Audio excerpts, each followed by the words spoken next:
President Trump has confirmed Iran's supreme leader, Ayatollah Ali Khamenei, is dead following that major attack by the U.S. in Israel. Now, the strikes mark the second time the Trump administration has attacked the Islamic Republic in आप सभी को जय मसीह की एक बार फिर से स्वागत है मेरी वीडियो में। इस वीडियो में जैसा कि आप जानते हैं कि इस समय मिडल ईस्ट में जो है बहुत ज़्यादा टेंशन्स जो है बढ़ी हुई हैं। जो युद्ध जो है ईरान और इज़राइल के बीच में था और इज़राइल को as an ally United States support कर रहा है, उस युद्ध में और देशों की भी जो है वो एंट्री हो चुकी है। Saudi Arabia, Germany, France, United kingdom, Qatar, United Arab Emirates और कुवैत जैसे देशों की भी जो है एंट्री इस वॉर में अब हो चुकी है। हालांकि इनमें से कुछ देश जो है वो सिर्फ इजराइल को एक सपोर्ट दे रहे हैं, एक पॉलिटिकल सपोर्ट दे रहे हैं और फिजिकली जो है वो वॉर में शामिल नहीं है। वहीं हम एक तरफ देखते हैं कि जहां ईरान अब कोशिश कर रहा है कि चाइना और रशिया और नॉर्थ कोरिया और उसके साथ साथ पाकिस्तान और तुर्की यानी कि टर्की जैसे देश भी जो हैं उसका समर्थन दें। वहीं हम ये भी देखते हैं कि काफ़ी सारे जो आतंकी संगठन हैं जैसे कि हिजबुल्लाह, हमास जो हैं और IRGC, इस्लामिक रेवोल्यूशनरी गार्ड्स, ये जो जितने भी आतंकी संगठन हैं इनका भी जो है वॉर में वो शामिल हो चुके हैं। और आप जानते हैं कि ये सारे जो आतंकी संगठन हैं ये ईरान के साथ जो हैं वो मिले हुए हैं और ईरान को सपोर्ट करते हैं। मैं आपको बता दूं कि पिछले 45 सालों से ईरान के अंदर एक सेंटिमेंट बन रहा है जहां पे वो ओपनली अपनी मस्जिदों में डेथ टू इज़राइल और डेथ टू अमेरिका जैसे नारों को लगाते हैं। इस वीडियो में बेसिकली हम बात करेंगे कि मैं क्यों इज़राइल को सपोर्ट करता हूं, एक ऐसे देश को जो अपने हक की लड़ाई लड़ रहा है मैं उसको सपोर्ट करता हूं और ऐसी क्या वजहें हैं कि मैं इज़राइल को सपोर्ट करता हूं, एक ऐसी रेजिम के अगेंस्ट जो ये नहीं चाहता कि इज़राइल जैसा देश जो है वो एग्जिस्ट भी करे। तो आपने सोशल मीडिया पे एक ट्रेंड देखा होगा कि कोई भी जब इज़राइल को, इंडिया में खास करके कोई भी इज़राइल को जो है सपोर्ट करता है तो सोशल मीडिया पे कमेंट सेक्शन में उसको जो है अंधभक्त का टैग दे दिया जाता है। मैं जानता हूं कि बहुत सारे जो बीजेपी के अंधभक्त हैं वो इज़राइल को सपोर्ट करते हैं, बट आपको पता है कि जो बीजेपी के अंधभक्त हैं वो इज़राइल को क्यों सपोर्ट करते हैं? वो इज़राइल को इसलिए सपोर्ट करते हैं क्योंकि इज़राइल जो है वो मिडल ईस्ट में आतंकवाद के खिलाफ लड़ाई लड़ रहा है और उनकी अपनी पर्सनली भी जो है कुछ ग्रजेस होते हैं, पर्सनली भी कुछ हेट्रेड होती है मुस्लिम्स के प्रति। पर इस वीडियो में मैं आपको साफ साफ बता दूं कि मैं ना तो बीजेपी का कोई अंधा भक्त हूं, मैं कोई अंधभक्त नहीं हूं और दूसरा ना ही मैं किसी मुस्लिम भाई या बहन से नफरत करता हूं। एक मसीह व्यक्ति होने के नाते बाइबल हमें ये नहीं सिखाती कि हम किसी से भी नफरत करें। हाँ, बाइबल हमें ये ज़रूर सिखाती है कि हमें पाप से नफरत करना है और जो पाप वाली आइडियोलॉजी है उससे नफरत करना है, पर किसी भी इंसान से नफरत करना जो है वचन हमें नहीं सिखाता है। तो क्लियरली मैं आपको इस वीडियो में पहले ही बता देता हूं कि ये वीडियो जो है वो कोई एंटी मुस्लिम नहीं है, ना ही मैं किसी मुस्लिम भाई या बहन से नफरत करता हूं और एक मसीही व्यक्ति होने के नाते मैं सबके लिए प्रार्थना करता हूं। तो आइए चलते हैं, सबसे पहले हम वचन की ओर जाएंगे। मैं आपको आपसे आग्रह करूंगा कि आप जेनेसिस चैप्टर 12 उसकी तीसरी आयत को निकालें, जहाँ पे जो है परमेश्वर ने यह कहा है कि जो भी इज़राइल को आशीष देगा उसको मैं आशीष दूंगा और जो भी इंसान जो है वो इज़राइल को कोसेगा उसको जो है मैं श्राप दूंगा। तो आपने देखा कि कैसे जो है परमेश्वर जो है वो इज़राइल के विषय में जो है वो बात करते हैं कि कोई भी मनुष्य अगर इज़राइल को कोसेगा तो मैं भी जो है उसको श्राप दूंगा, पर कोई भी मनुष्य जो इज़राइल के लिए प्रार्थना करेगा या इज़राइल को आशीष देगा उसको मैं आशीष दूंगा। मैं आपको बता दूं कि जो नया नियम है उसके कॉन्टेक्स्ट में अब हर एक मनुष्य जो प्रभु यीशु मसीह के ऊपर अपना ईमान लाता है, प्रभु यीशु मसीह पे विश्वास करता है, वो परमेश्वर की नज़र में धर्मी है। प्रभु का वचन कहता है कि जितनों ने प्रभु यीशु मसीह को ग्रहण किया वे सब जो है परमेश्वर की संतान हैं। तो अब परमेश्वर की संतान जो है वो केवल इज़राइल के लोग नहीं हैं, पर वो हर एक व्यक्ति है जो इज़राइल के मसीहा को, उस मेशियाक को, उस मसीही को, उस यीशु मसीह पे अपना ईमान लाता है या उस यीशु मसीह के ऊपर अगर कोई भी इंसान विश्वास करता है तो वो परमेश्वर का बच्चा है। तो जैसा आप बाइबल के आधार पे ये समझते हैं कि अब परमेश्वर की नज़र में केवल इज़राइल के लोग ही परमेश्वर की संतान नहीं हैं, पर वो सब हैं जो प्रभु यीशु मसीह पर अपने ईमान को लाते हैं। जो भी प्रभु यीशु मसीह पर विश्वास करता है वो परमेश्वर के बेटे और बेटियां हैं।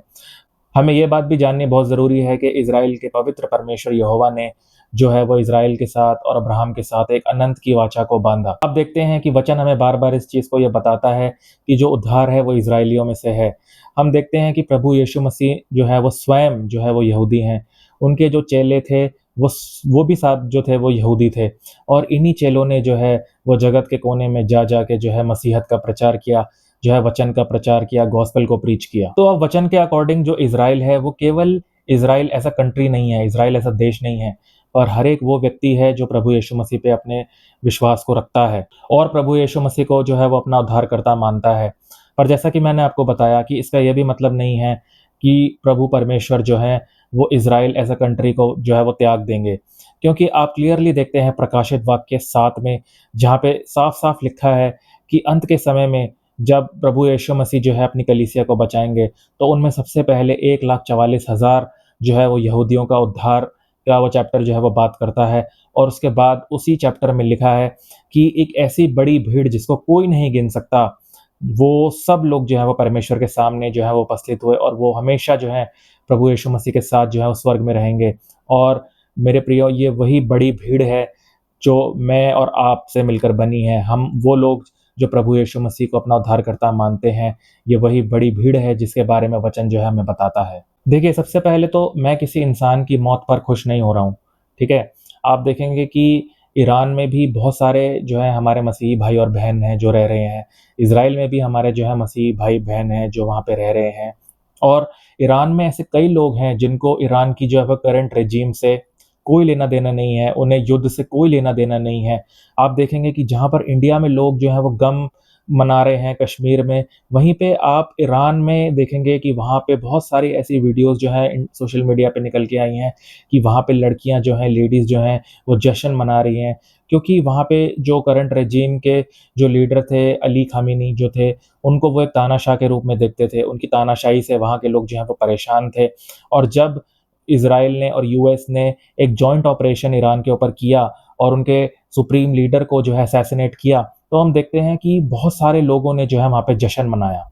अब जो कुछ लोग हैं वो कमेंट सेक्शन में आके ऐसे बोलते हैं कि इज़राइल एज़ अ कंट्री जो है वो 1948 में बना, हमें बाइबल में जो इज़राइल के बारे में लिखा हुआ है उससे कुछ लेना-देना नहीं है। इज़राइल एज़ अ कंट्री तो 1948 में बना था और इज़राइल ने जो है वो वहाँ की ज़मीन पे कब्ज़ा किया हुआ है। तो मैं आपको एक चीज़ बता दूँ कि वचन के अकॉर्डिंग, बाइबल के अकॉर्डिंग जब आप जेनेसिस चैप्टर 32 और उसकी 28वें आयत को पढ़ेंगे, तो वहाँ पर परमेश्वर ने जो है वो याकूब को इज़राइल कहा। परमेश्वर ने जो है वो याकूब का नाम चेंज करके उसे इज़राइल कहा था। और हम देखते हैं कि यही जो याकूब है, इसके वंशज जो हैं, वो जो है इज़राइल के जो है 12 ट्राइब्स बने।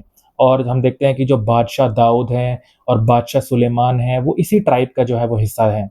हम ये भी देखते हैं यहेजकेल की पुस्तक में चैप्टर 36 और उसकी 24वें आयत में, वहाँ साफ-साफ लिखा है कि परमेश्वर जो है वो कहते हैं कि मैं फिर से जो है इज़राइल के घराने को, इज़राइल के लोगों को जो है वापस देशों से लाकर जो है इज़राइल में बसाऊँगा।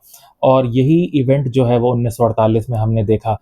तो बेसिकली जो 1948 में Israel as a nation declare हुआ था, वो इज़राइल का फ़ॉर्मेशन नहीं था, पर वो इज़राइल का रेस्टोरेशन था, ठीक है? जो देश ऑलरेडी एक प्राचीन देश था, जिस देश का फ़ेथ, जिस देश का कल्चर ऑलरेडी एक प्राचीन समय से चला आ रहा था, वही देश एक बार फिर से जो है वो रिस्टोर हुआ। वो उसका फ़ॉर्मेशन नहीं, पर वो उसका रेस्टोरेशन था।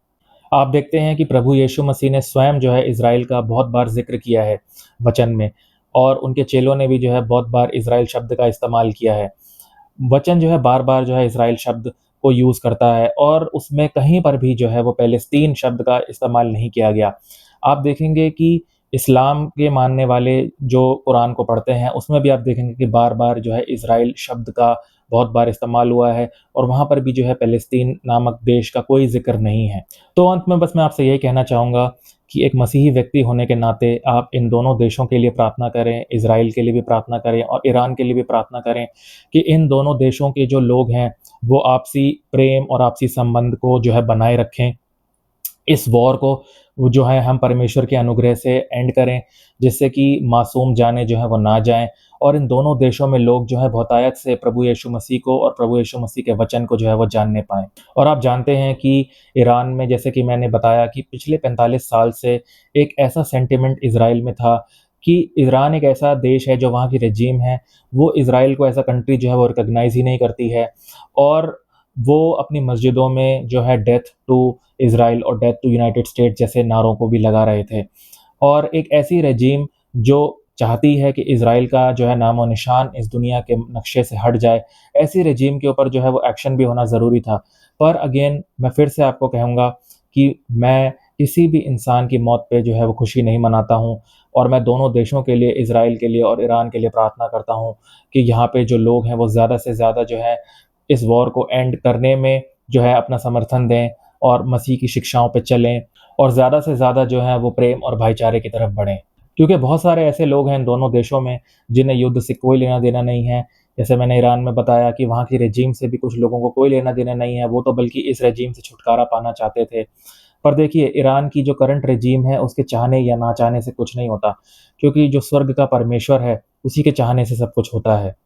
और उस परमेश्वर ने जो है वो अब्राहम के साथ एक अनंत की वाचा को बाँधा और वो उस वाचा को जो है वो निभा भी रहा है। आप सभी को जय मसीह की।